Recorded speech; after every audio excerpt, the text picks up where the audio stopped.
राधे राधे दोस्तों, यह एक सच्ची कहानी है। जीवन नाम का एक व्यक्ति किसी गांव में रहता था। जीवन अपने लिए हमेशा बहुत खाना रखता था क्योंकि उसे बहुत भूख लगती थी। जीवन बहुत खाना खाता था, इसलिए उसे हमेशा भूख ही लगी रहती थी।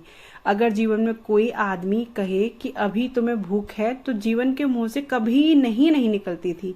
वो कहता था कि ले आओ, खाना खा लेते हैं। पर जीवन खा खा कर इतना मोटा हो गया था कि उससे कुछ भी काम नहीं होता था। एक दिन जीवन के घर में इस बात को लेकर लड़ाई हो गई कि तुम हमेशा खाते ही रहते हो और कुछ भी काम नहीं करते हो। जीवन को इस बार उसके माता पिता ने अपने घर से निकाल दिया।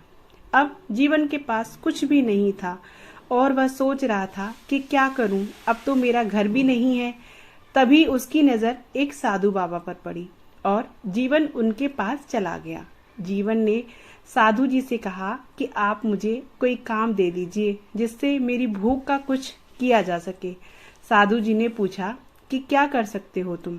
जीवन ने कहा कि ऐसा काम जो सिर्फ बैठकर हो सके, क्योंकि चलना मेरा बस का नहीं है। तब साधु जी ने कहा कि ठीक है, तुम सब चेले के लिए तुम खाना बना सकते हो। जीवन ने कहा ठीक है। साधु जी ने कहा भंडारे से कुछ सामान ले लो और नदी के किनारे पर बर्तन को साफ करके खाना बना लो। जीवन अपने साथ कुछ आटा और सब्जी बनाने के लिए सामान को लेकर चला गया। साधु जी के पास सिर्फ 8 चेले थे जिनका हर रोज खाना बनता था। उसी के हिसाब से एक चेले ने सामान दे दिया और सामान को लेकर जीवन चला गया। और जब खाना बनाने लगा तो जीवन के सामने श्री राम जी आ गए और जीवन से पूछा कि क्या कर रहे हो जीवन। जीवन ने कहा कि खाना बना रहा हूँ। जीवन श्री राम जी को पहचान नहीं पा रहे थे। श्री राम जी ने कहा कि क्या तुम थोड़ा भोजन मुझे भी खिला सकते हो। जीवन ने कहा कि ठीक है।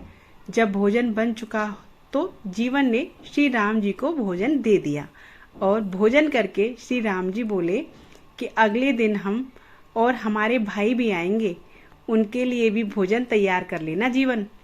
अब सबका भोजन बनाकर जीवन ले गया और अगले दिन भोजन के लिए और ज्यादा सामान की मांग करने लगा। इस पर साधु जी ने सोचा कि शायद इसे भूख ज्यादा लगती होगी और जीवन को ज्यादा सामान दे दिया गया और सामान लेकर जीवन नदी के किनारे पर चला गया।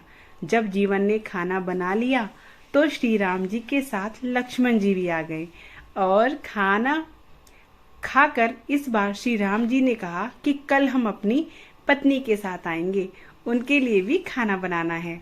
अब जीवन भी सोच में पड़ गया कि अब क्या होगा, अब तो और भी ज्यादा खाना बनाना पड़ेगा। अगले दिन जीवन ने खाने के लिए और ज्यादा सामान मांगा तो साधु को कुछ शक हुआ कि कहीं ये सामान को बेच तो नहीं रहा है, इसलिए साधु जी भी उसके पीछे चले गए। तब साधु ने देखा कि जीवन खाना बना रहा है और उसके साथ श्री राम जी और माता सीता जी भी हैं। साधु धन्य हो गया, उन्होंने भगवान के दर्शन कर लिए थे। साधु जी उनके पास गए और श्री राम जी के चरण धोकर उनका स्वागत किया और तब जीवन को पता चला कि यह तो भगवान श्री राम जी हैं और जीवन ने उनको प्रणाम किया, अपने हाथों से खाना दिया। दोनों का जीवन धन्य हो गया। साधु जी को भी जीवन की वजह से आज भगवान के दर्शन हो गए।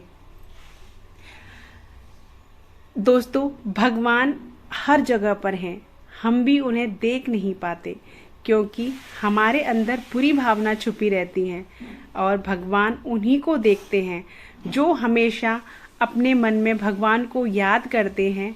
जब हमारी हृदय भी अच्छा हो जाएगा ना, तो हमें भी भगवान के दर्शन हो जाएंगे। दोस्तों, आज की कथा आपको कैसी लगी हमें कमेंट में ज़रूर बताइएगा। अगर अच्छी लगी हो तो हमारे चैनल को सब्सक्राइब ज़रूर कर लीजिएगा, बेल आइकन को प्रेस कर लीजिएगा जिससे कि वीडियो की नोटिफिकेशन आपको टाइम टू टाइम मिल जाए। मिलूंगी आपको ऐसी ही एक सुंदर सी प्यारी सी कथा के साथ। तब तक के लिए Radhe Radhe. Thank you. Thanks for watching.